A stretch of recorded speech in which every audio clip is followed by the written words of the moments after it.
On compres tu el pa avui en dia? A la fleca del costat de casa. T'arribo a dir la gasolinera i et mato, Pel que fa a la farinera, hem superat els 20 milions d'euros de facturació, 50 treballadors o col·laboradors directes. Nosaltres ens adrecem als millors forners. Va adquirir una companyia, Farina Sunyer. No tenia relleu generacional, ens vam quedar amb la cartera de clients, amb la marca, i doncs vam integrar la seva producció, el seu know-how. Sí. Que tu et plantes amb 25 anys ja com a director general. Sí. Com van ser aquests primers anys? Molt durs. Decisions molt difícils, algunes de les quals no et deixen dormir per les nits, tot i que en tot moment em vaig sentir molt recolzat pel meu tio. Tu què li podries dir a un perfil per convèncer-lo de seguir el llegat? Té molts beneficis, tant econòmics com també d'autonomia, de sentir-te realitzat, que no depèn de la decisió d'avui. Si tarda molt, potser hem venut l'empresa. Sempre és el risc, no?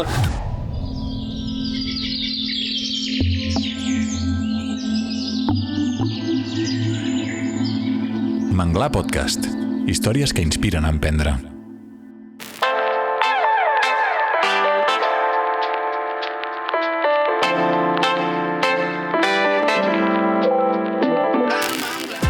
Lluís Coromina, CEO de Farinera Coromina, durant molts anys no s'imaginava dins l'empresa familiar.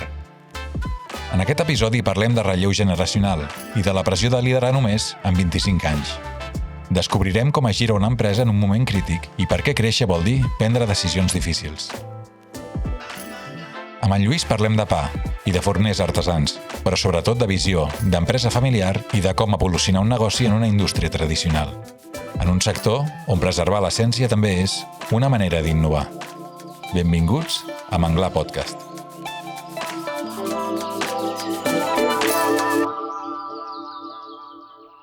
Hola, Lluís, què tal? Benvingut a Manglar. Bon dia, Mauri. Moltes gràcies. Molt bé.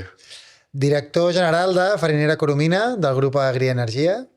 Si et sembla, comencem per aquí. Expliqueu-nos una mica què feu. Exacte. Doncs bé, jo sóc, de fet, la 5a generació de l'empresa familiar i el que fem a Farinera Coromina, nosaltres, bàsicament, transformem blat, cereal, en farina i després la comercialitzem sobretot a forners artesans. Nosaltres creiem amb el pa com un aliment, que ha de ser un aliment amb sabor, saludable i sostenible, i que això ha de ser a través de la panaderia artesana. I en el grup Agri Energia, quins altres negocis hi teniu allà? Sí, és un grup especial perquè, de fet, l'any que ve celebrem el 130è aniversari. Felicitats. Gràcies, es diu ràpid, però és maco alhora. I, doncs, bàsicament són 3 activitats. Hi ha una activitat elèctrica, de fet, Agri Energia, que és el nom societari del grup, doncs també dona nom a la part comercial de l'elèctrica, amb les activitats tradicionals del sector elèctric, com són la generació, distribució i comercialització d'energia, tot i que també ens hem endinsat en la part de renovables i gas, i la Farinera Coromina, evidentment, que és de la que parlarem principalment el dia d'avui, i tercer i no menys important, la Fundació Lluís Coromina. Porta el nom del meu tio, el propietari del grup, i que té 3 eixos: persones, natura i arts. Molt bé. Si ens centrem una mica en una idea clau que has dit, que és 5a generació, això es diu ràpid, o 130è aniversari, explica'ns una mica quin va ser una mica el teu vincle amb el negoci familiar de petit. Sí, curiosament, jo crec que això és una mica diferencial, no?, respecte a d'altres casos d'empreses familiars. Jo apenas vaig tenir cap vincle amb l'empresa familiar. Era algú que... Clar, jo vaig néixer a Barcelona i l'empresa està a Banyoles. I aleshores doncs, el meu pare va decidir venir a viure a Barcelona, i és metge, i jo vaig néixer aquí. I tot i que des de petit, curiosament, tenia clar que m'agradava molt el món del business, mai m'associava a l'empresa familiar, no? Em veia més treballant poder més endavant, no?, en consultoria o multinacionals, i el tema empresa familiar, em semblava, em fa vergonya dir-ho, no?, però em semblava que Banyoles estava molt lluny i no sé, no li veia l'atractiu. Tot i així, la vida dona moltes voltes i no vaig trigar en unir-me i molt content d'haver aprofitat l'oportunitat. No va ser la teva primera feina. De fet, vas tenir alguna aventura d'emprenedoria abans, no? Explica'ns una mica el pre-Farina Coromina i després ja entrem en el negoci. Sí, doncs mira, jo vaig fer, a conseqüència del que t'he comentat, no? Que m'agrada molt el món dels negocis, vaig fer ADE a ESADE a Barcelona. I doncs bé, allà a tercer de carrera vaig descobrir la meva fascinació, el meu gust per l'emprenedoria. En aquell cas doncs, vam fer una assignatura de tecnologia d'informació, vam fer un cas sobre una editorial online, a través de la qual els escriptors independents podien vendre els seus llibres online sense necessitat de passar pel circuit tradicional amb una editorial i tot plegat, i vaig decidir replicar-ho o fer una cosa similar amb música. I aleshores, doncs, amb el meu soci, el Jordi Nieto, doncs vam muntar MyCD Music, que era un portal de música online a través del qual els músics independents doncs, podien vendre la seva música online. Això, doncs, bueno, vam aconseguir fites doncs, rellevants, podríem dir. Vam arribar a tenir certa facturació, més de 1.000 usuaris, però vaja, també les nostres carreres doncs, continuaven, era difícil compaginar el món dels estudis. I quan vaig acabar la carrera, després d'un breu període de consultoria, vaig començar una altra empresa, amb un altre soci, el Jordi Noviola, en aquest cas dedicada a la il·luminació eficient. Bàsicament, doncs, veiem una oportunitat en millorar la il·luminació dels espais, tant domèstics com industrials, per tal que consumissin menys energia en base a la tecnologia LED, que avui en dia doncs, està molt extesa. Aquest és el meu background previ a Farinera Coromina. I llavors com s'inicia una mica el salt a l'empresa familiar? Perquè no hi tenies vincle, vas començar vinculat també a altres sectors. Com s'activa aquest salt? Doncs mira, amb el meu tio sempre havíem tingut molt bona relació i ell doncs... jo crec que ell em feia un seguiment, no? Al llarg de la meva trajectòria. De fet, doncs, ell va ser un dels inversors en les startups que he mencionat, el qual, doncs, bueno, li estic molt agraït perquè em va fer confiança ja de bon inici, sense en cap moment, això sí, pressionar-me per ajudar-lo al negoci familiar, no? No obstant això, l'any 2012 hi ha una situació complicada, parlem, si em permets contextualitzar-ho, estem parlant que Espanya està vivint un moment de plena crisi. Recordem la crisi financera global que comença l'any 2008 i que a Espanya el 2012 podríem dir que és el moment on toca fons. Doncs en allà el meu tio em demana que em faci càrrec de la farinera. En realitat, ara que ho recordo, primer em demana que comenci a venir 1 o 2 dies a la setmana, mentre en paral·lel porto un negoci amb el meu soci d'il·luminació eficient, ThinkLight. I llavors el roce hace el cariño, no?, que diuen. En aquest sentit, doncs, al poc de començar a anar a Banyoles es dona una situació molt complicada a la farinera, i en aquest sentit doncs, és quan el meu tio em demana que me'n faci càrrec. I la veritat que, tot i que això implicava renunciar, no immediatament, però sí haver de delegar molt amb el meu soci, el qual va ser una decisió complicada i sé que en fi, que vaig prendre la decisió correcta, però, insisteixo, no va ser fàcil. Però això va suposar que em va despertar aquest cuquet per l'empresa familiar, no? Poder diria que el principal motivador de prendre la decisió d'acceptar l'encàrrec del meu tio de dirigir la Farinera Coromina va ser l'oportunitat de tenir una gran responsabilitat amb tan sols 25 anys. Quin era el context de la farinera en aquell moment? O sigui, quants treballadors, més o menys, quina facturació teníeu, per situar-nos una mica en el tamany del negoci? Mira, d'una banda el tamany del negoci i de l'altra el context sectorial, no? Crec que també és important de comentar. Pel que fa a la farinera, estem parlant d'un negoci doncs, que facturava uns 10 milions d'euros l'any 2013, 2012-2013, uns 32 treballadors aproximadament i unes instal·lacions doncs, bastant antigues. Una tecnologia, doncs, no diré obsoleta, però que no s'havia modernitzat lo suficient. Tot això amb un context econòmic molt complicat, com comentava, que evidentment doncs, afectava el sector, com tots els sectors, podríem dir, i el sector del fariner especialment, perquè en aquest cas, doncs, si ens anem a analitzar les tendències de consum, estem parlant de que la farina que fem nosaltres va destinada principalment per a l'elaboració de pa. I on compres tu el pa avui en dia, Mauri? A la fleca del costat de casa. Exacte, doncs la resposta correcta. T'arribo a dir la gasolinera i et mato, Clar, doncs fa 13 anys, molt probablement m'haguessis dit, si no gasolinera, m'haguessis dit la fleca i gasolinera indistintament, no? De fet, he de reconèixer que jo mateix havia comprat el pa a la gasolinera i em semblava el més normal del món. Però si ens parem a reflexionar un moment, on s'ha de comprar el pa? A la casa d'un professional artesà del pa o a un lloc on venen benzina i molts altres productes?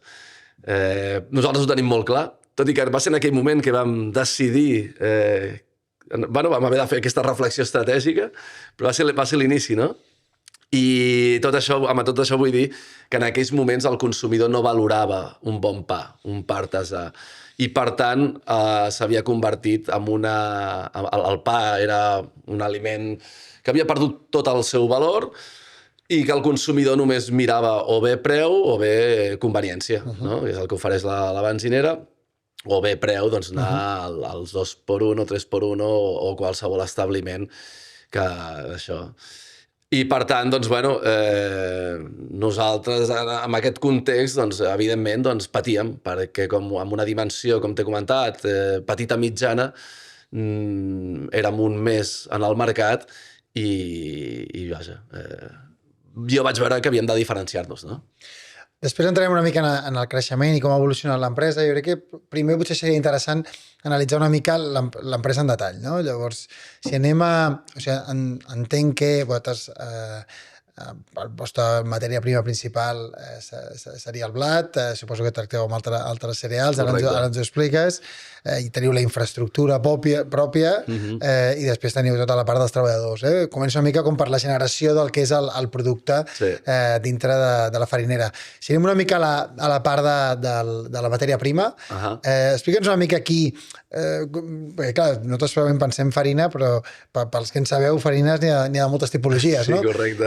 Explica'ns una mica amb quin tipus de matèria prima treballeu i on la compreu. Vale, molt bé. Doncs, efectivament, la descripció que has fet és correcta.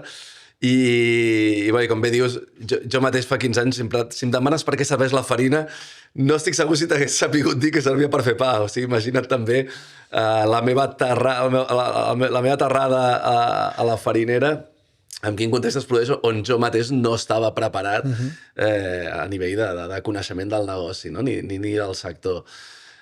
Doncs bé, nosaltres tenim una fàbrica, una sèrie de treballadors, i, com bé dius, transformem cereal, principalment blat.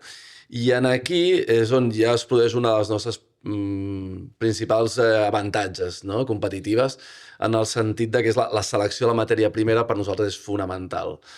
Per què? Doncs perquè, tenint en compte que el producte que fem, la farina, que com bé has dit, tenim moltíssimes farines, de fet, doncs, a Farinera Coromina tenim unes 100 varietats, 100 farines diferents, i després, si contem el nostre soci, el Molin de Colany, que està a França, doncs suma-li 100 més. Per tant, tenim una varietat realment àmplia de farines, tant per fer pa com per fer bolleria, pizza, galetes. Té més usos que no només el pa, no? Però vaja, el principal, o si bé nosaltres hem volgut destacar o focalitzar-nos, és el pa. Aleshores, pel que fa a la matèria prima, el cereal, nosaltres apostem per una matèria prima de proximitat. Com et deia, les farines, al final, nosaltres creem un producte natural 100% natural, per tant, no utilitzem additius, volem aconseguir la qualitat de la farina via el blat i el nostre know-how en la molturació, en la fabricació, i per tant per nosaltres és fonamental seleccionar molt bé els productors, els agricultors. I en aquest sentit, doncs, a més, combinant-ho amb el concepte de proximitat, en el qual nosaltres hi creiem molt, tot el nostre cereal podríem dir que l'obtenim en un radi de 300 quilòmetres. Val? Vosaltres esteu ubicats a Banyoles. Exacte, nosaltres estem a Banyoles, a 20 quilòmetres a l'interior de Girona, i el nostre subministrament de blat principalment són agricultors locals i cooperatives al sud de França. Aquí creus que teniu un context, perquè a vegades on la proximitat i la qualitat no van de la mà. Aquí entenc que es busca proximitat per un punt també de sostenibilitat i d'accés directe o accés més proper a la matèria prima, però també creieu que és on hi ha les qualitats més altes de blat i cereal o no? Sí, és una molt bona pregunta perquè en el nostre cas doncs, vam triar diferenciar-nos per qualitat. Per tant, per molt que ens agradi la proximitat, si no compleix el paràmetre fonamental, perquè de fet nosaltres ens adrecem als millors forners artesans, per tant ha de ser un producte de màxima qualitat. I en aquest sentit doncs, hem hagut de fer una feina amb els agricultors perquè alguns d'ells no estaven habituats a fer un blat de tanta qualitat, però nosaltres treballem colze a colze amb ells, són relacions a llarg termini. Nosaltres, a diferència d'altres competidors, nosaltres no portem un vaixell de qualsevol país que es puguis imaginar d'Europa de l'Est o d'altres continents, que no sabem ni com s'ha fet ni quines qualitats apenas són. I nosaltres, per contra, doncs, sabem els noms i cognoms dels nostres agricultors. Per tant, aquí tenim tractes amb ells, tenim una relació on ells ja saben amb antelació quines varietats de blat han de cultivar i de quina manera ho han de fer per tal de fer-ho de manera més sostenible i, sobretot, amb la màxima qualitat. Llavors, amb aquest control, òbviament, de l'essència del producte, no? Del cereal, teniu la planta a Banyoles, i simplificant molt el procés, entre cereals surten sacs de farina. Sí, exacte, molt hipersimplificant-ho, és així, correcte. Nosaltres això seleccionem el millor blat, sigui per fer pa, sigui per fer bolleria, això es determina sobretot en funció de la proteïna. Aleshores, nosaltres rebem el blat amb camions, de 25 tonelades més o menys, i aquí, a l'hora d'entrar a fàbrica, es produeix un factor, un altre de les nostres avantatges competitives, que és la infraestructura. I és que nosaltres tenim dissenyat un sistema de classificació de cereal únic i exclusiu al món, i és que tenim 140 sitges de 25 tonelades cadascuna per emmagatzemar el blat. Això el que implica és que podem guardar cada camió de blat en una sitja concreta sense barrejar-los fins que nosaltres tenim l'anàlisi de qualitat complet. I d'aquesta manera podem aconseguir la màxima qualitat que es trasllada amb regularitat, consistència del producte, no?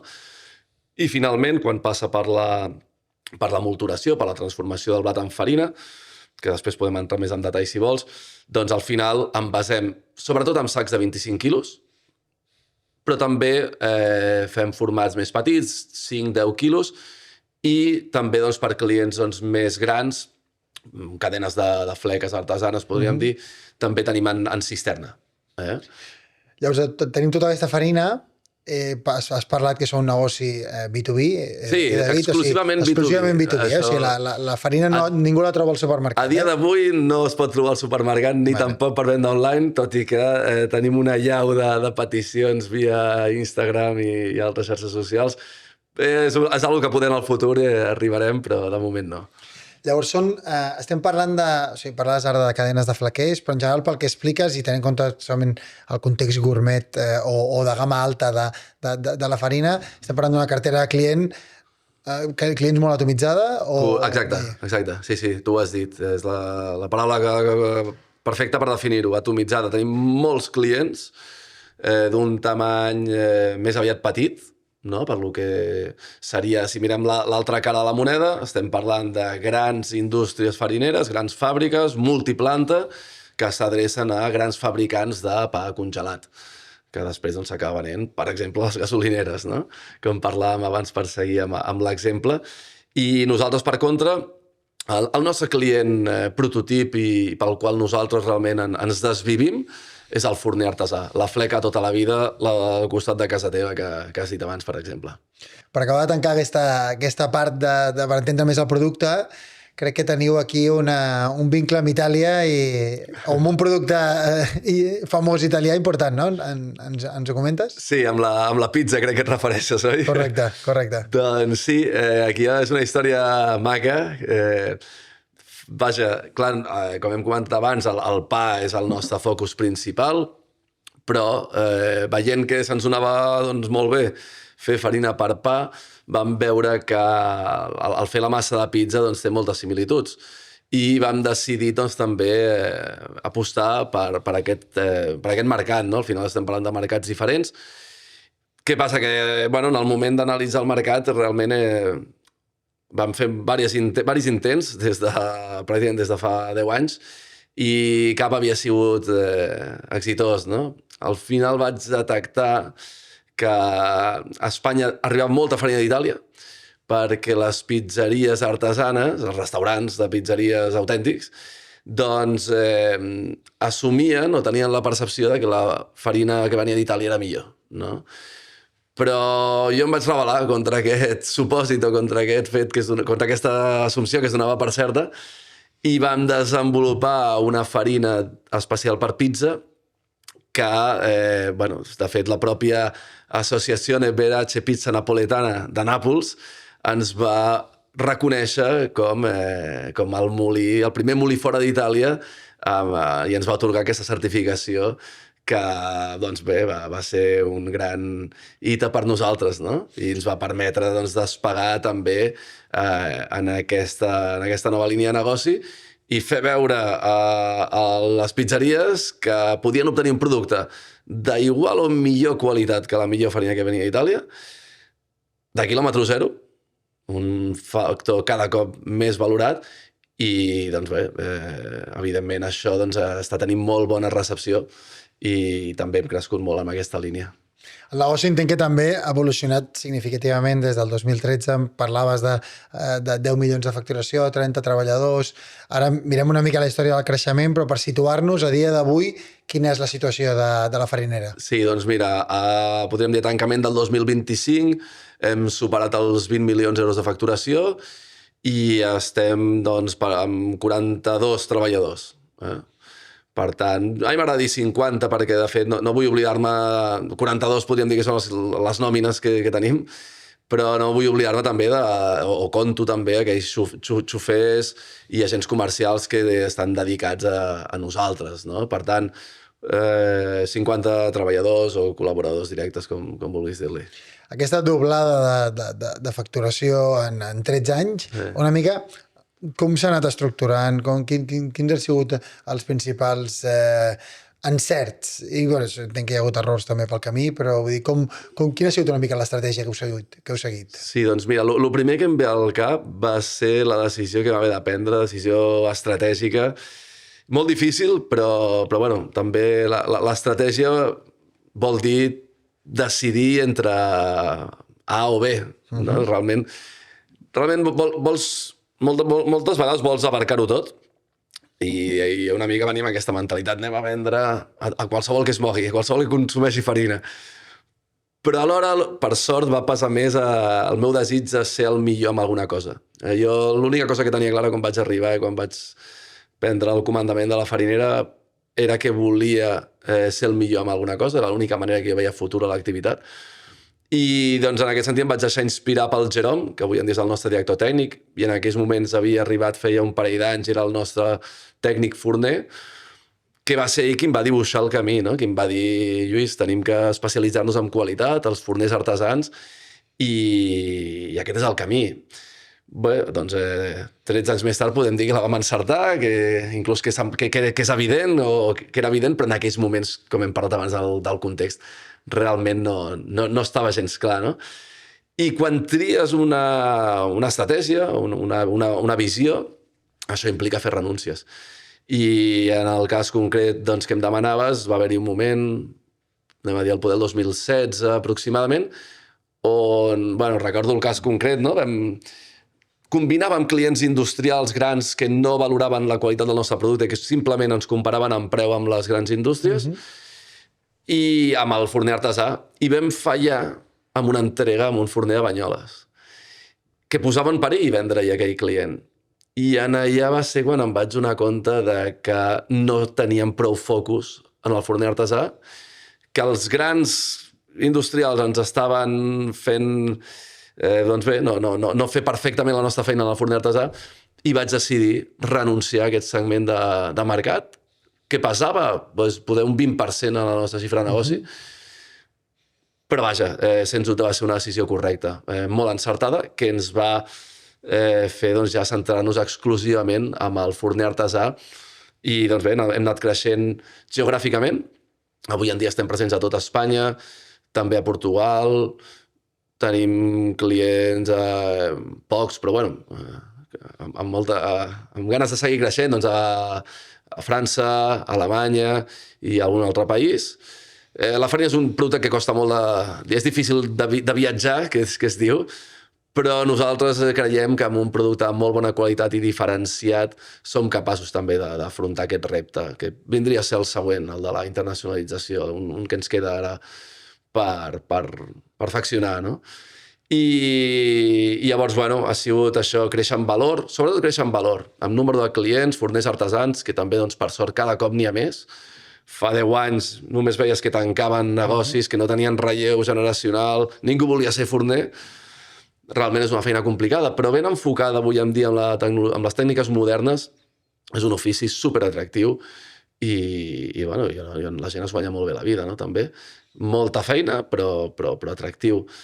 I cada cop n'hi ha més. I nosaltres doncs, estem liderant aquest segment de mercat, que és un segment petit dins de tot el consum global de pa, però on nosaltres ens sentim molt còmodes perquè realment hi creiem, no?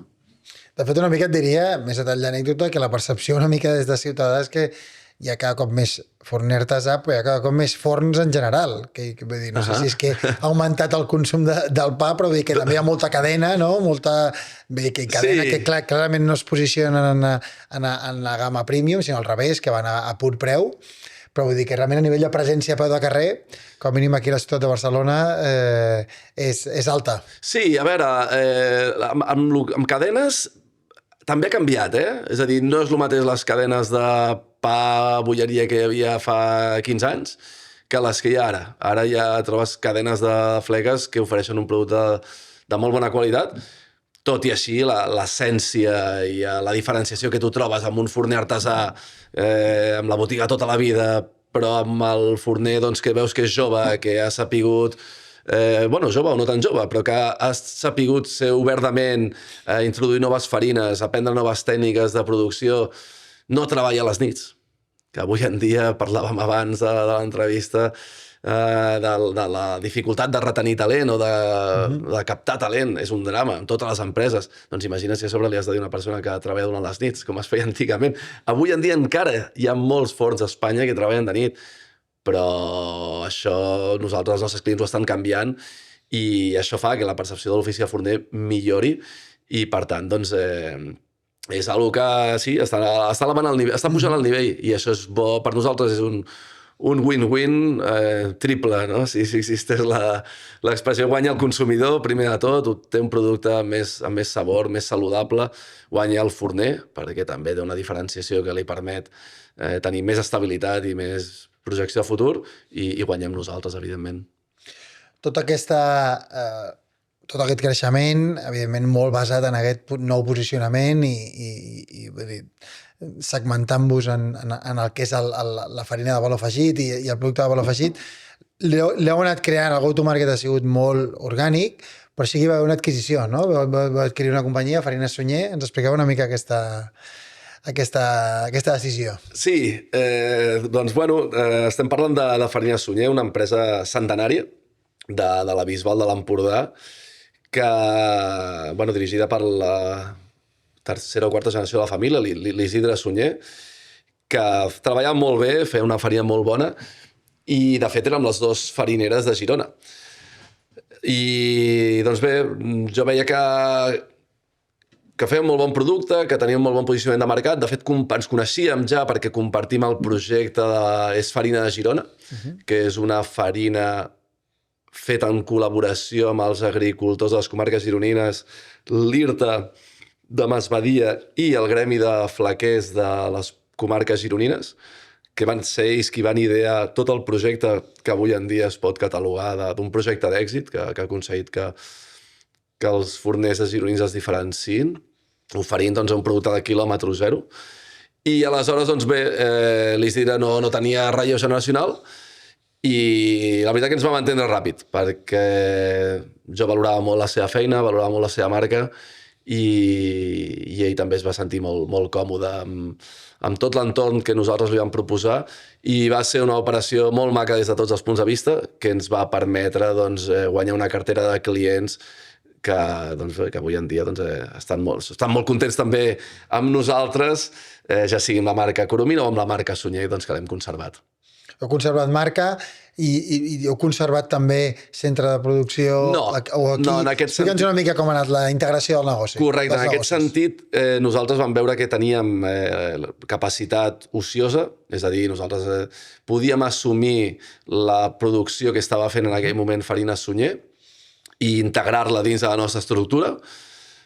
Vèiem també que hi havia uns clients molt interessants, que estaven molt satisfets amb Sunyer, per tant nosaltres no tindríem de cap de les maneres accés amb ells i en aquest sentit va ser l'operació va consistir en això. Nosaltres podríem dir que ens vam quedar amb la cartera de clients, amb la marca Sunyer, que és molt forta a comarques gironines, i vam integrar la seva producció, el seu know-how, la tècnica de Farina Sunyer, encarnada amb l'Isidre Sunyer, que es va quedar amb nosaltres un parell d'anys, i el resultat va ser molt satisfactori.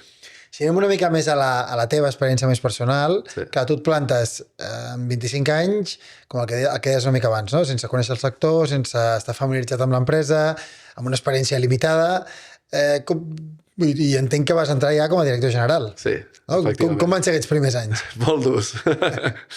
Van ser molt durs. La veritat que ara ho recordo i bueno, molt content, evidentment, d'on hem arribat i del desenllaç, o bueno, com està anant l'aventura, que ara, la veritat, estic en una posició que no m'imaginava mai i molt content i no m'arrepenteixo de cap de les maneres.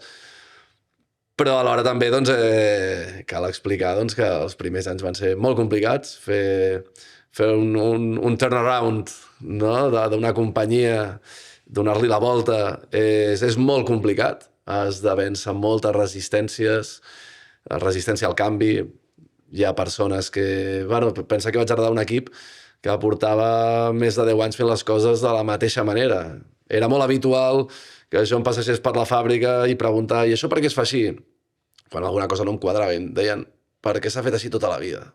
Ostres, si pogués donar un consell a algú que comenci un repte similar al que vaig viure jo, sempre que escolti aquesta frase, que se li encenguin les alarmes, hi ha una altíssima probabilitat que aquell procés es pugui fer molt millor del que s'està fent actualment, no? Per tant, doncs bé, ho vaig viure amb molta pressió.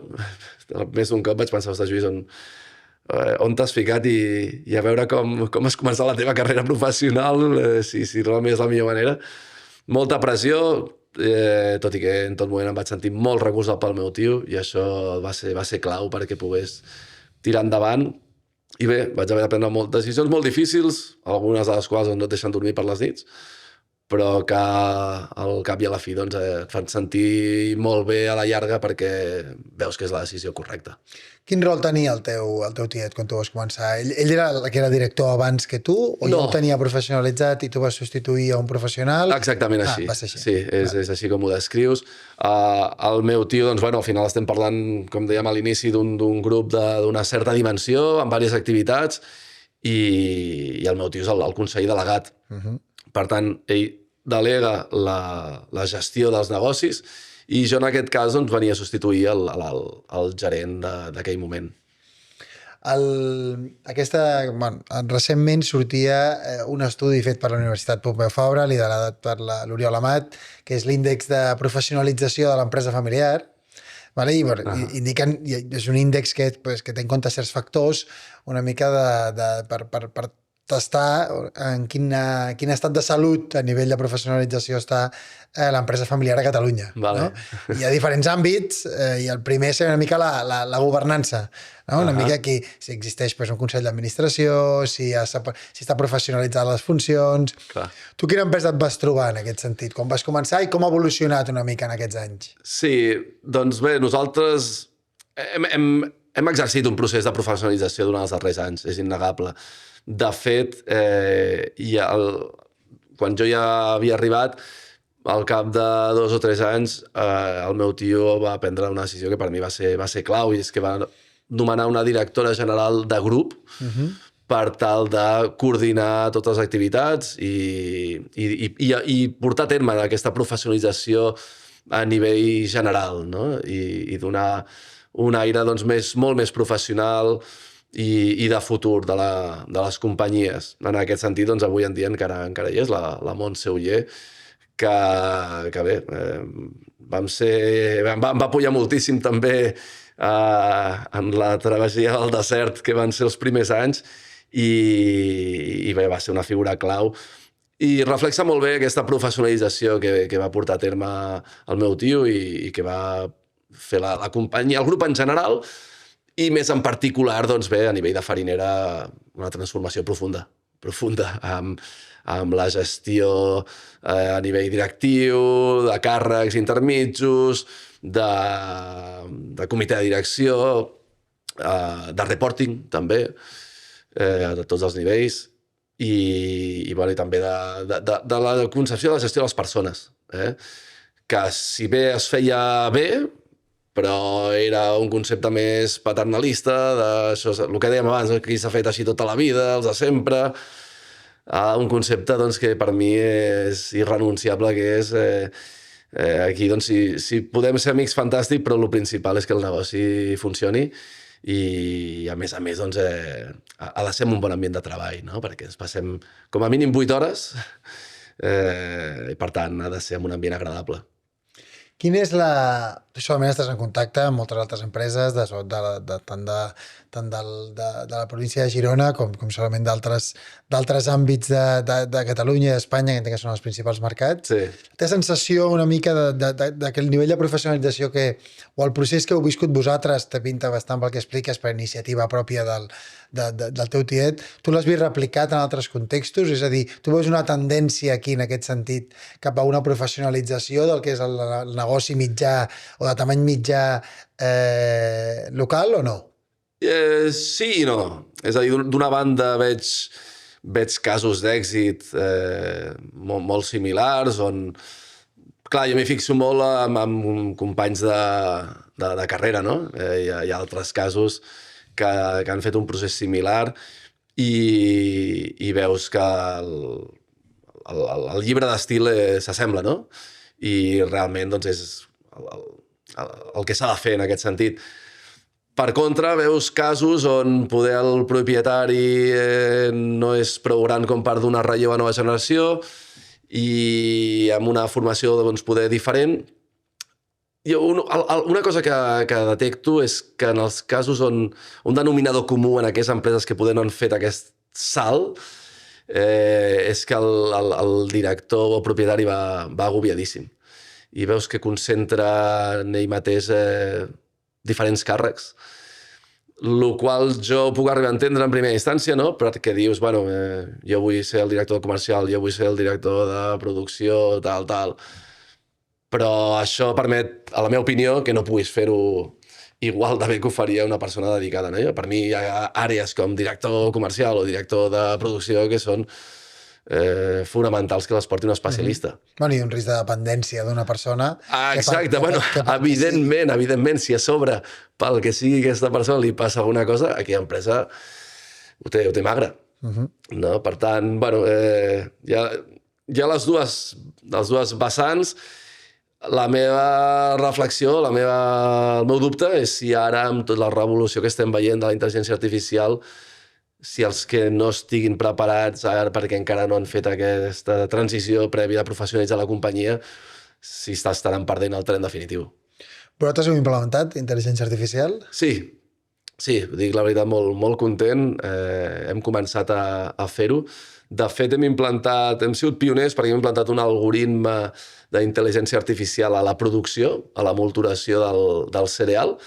L'hem anomenat, es diu Norman, ha sigut un projecte fet amb Drivia, un estudi de dades de Barcelona, i també recolzats pels clústers d'acció, mitjançant el qual hem dissenyat un algoritme també amb aplicacions elèctriques al nostre proveïdor d'automatismes de fàbrica.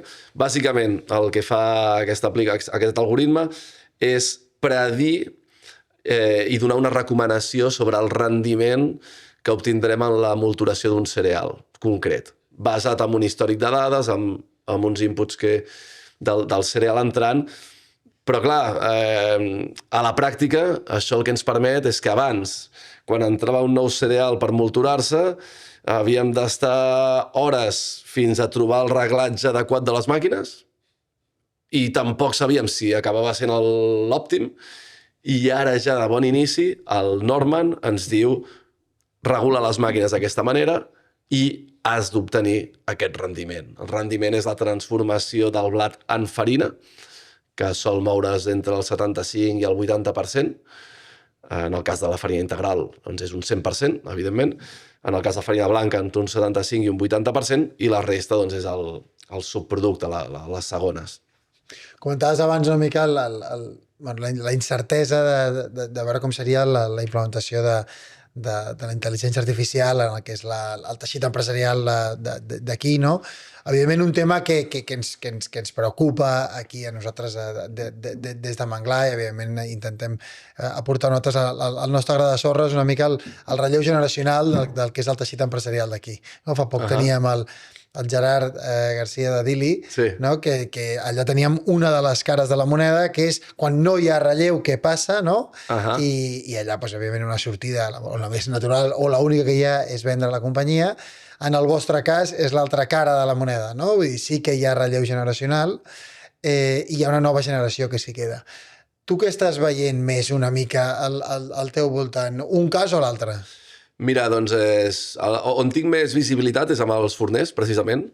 Parlem d'empreses més aviat petites, però és molt significatiu veure com fa 12 anys era pràcticament inexistent el relleu generacional i tancaven, que és l'alternativa a vendre la companyia, evidentment. En canvi, ara, ostres, és espectacular veure el número creixent de casos on el fill o nebot, home o inclús dona també, és un sector que també les dones hi han entrat amb molta força, doncs estan agafant el relleu i aprofitant per tal de professionalitzar el negoci, com parlàvem abans. Per tant, jo soc optimista en aquest sentit. Sí que és cert que es donen moltíssims casos d'empreses que no tenen relleu i sempre existirà això, no? Però jo crec que la situació ha millorat respecte a fa 10 anys. Tu què li podries dir a un perfil de... Una mica que sembla el que has viscut tu, no? Vull dir que hi ha una empresa familiar a casa, de sector tradicional, però que ell al final ha estudiat a Barcelona o a alguna altra ciutat, que ha estudiat més negoci, que ha començat amb un sector més sexy, com podria ser una startup. O sigui, què li podries dir per convèncer-lo que es plantegi seriosament l'opció de seguir el llegat? Clar, aquests són casos, de fet, que m'hi trobo, El típic cas del forner o fornera o matrimoni, no? Que estan al negoci i diuen no, és que els nostres fills no volen continuar. Dic, bueno, però quants anys tenen? 20, 25, inclús 30. Dic, bueno, no ho descartis. Perquè sí que és cert que quan surts de la uni t'expliquen o t'enlluernen molt amb consultoria, banca d'inversió, multinacional, i no tant amb empresa familiar. Almenys aquest va ser el meu cas. Però és una cosa que acabes veient, no? Jo crec que tots arriba a una edat, un moment on estàs cansat de treballar per un altre, on veus que ets més un número que una persona amb nom i cognoms de segons quines empreses, i això a l'empresa familiar no passa. Clar, evidentment no tothom està preparat o no tothom té ganes d'assumir la responsabilitat que implica dirigir un negoci, has d'estar fet d'una certa pasta on t'agradi la canya, t'agradin els reptes i toleris bé la pressió, però té molts beneficis, tant econòmics, evidentment, com també d'autonomia, de llibertat i de passar-t'ho més bé i de sentir-te realitzat a nivell professional. Jo li diria això, que no ha de prendre la decisió avui, aquest seria el resum, no ha de prendre la decisió ara, que comenci a pensar-hi, perquè molt probablement arribarà un moment que la decisió estarà clara a favor d'agafar el relleu. Si tarda molt, potser han venut l'empresa ja, O ha tancat. Ja, clar, aquest sempre és el risc, no? Aquí potser és també el repte del pare o de la mare de fer que aquesta reflexió sigui més aviat àgil i ràpida. Per acabar, Lluís, m'agradaria que ens puguis compartir una mica quina és la teva visió d'on ha d'anar una mica Farinera Coromina, una mica on voldries o com t'imagines tu la farinera d'aquí 10 anys? Doncs jo imagino que el que ara és especial, ja no anecdòtic com fa 10 anys, sinó especial, afortunat, que és que algú digui jo tinc una molt bona fleca ben a prop i puc comprar molts tipus de pans i cada qual és millor. Jo somio amb que això estarà a l'abast de tots els consumidors, perquè avui en dia encara la majoria de consumidors a tot el territori espanyol estan condemnats a comprar un pa molt deficient en tema de qualitat i de salut, i jo tinc aquest somni, no? Que la fleca artesana seguirà progressant, seguirà extenent-se, seguirà creixent el teixit de petits negocis, petits forners que aposten per la qualitat, i això, doncs, evidentment, també enfortirà la nostra missió, la nostra proposta, i per tant, doncs, és el que m'agradaria i confio que passarà en un futur no gaire llunyà. Us seguirem. Doncs moltes gràcies, Lluís, per compartir tan obertament tota la història i la idiosincràsia de la farinera. Moltes gràcies, ha estat un plaer. I moltes gràcies per ser aquí amb nosaltres. Molt agraït.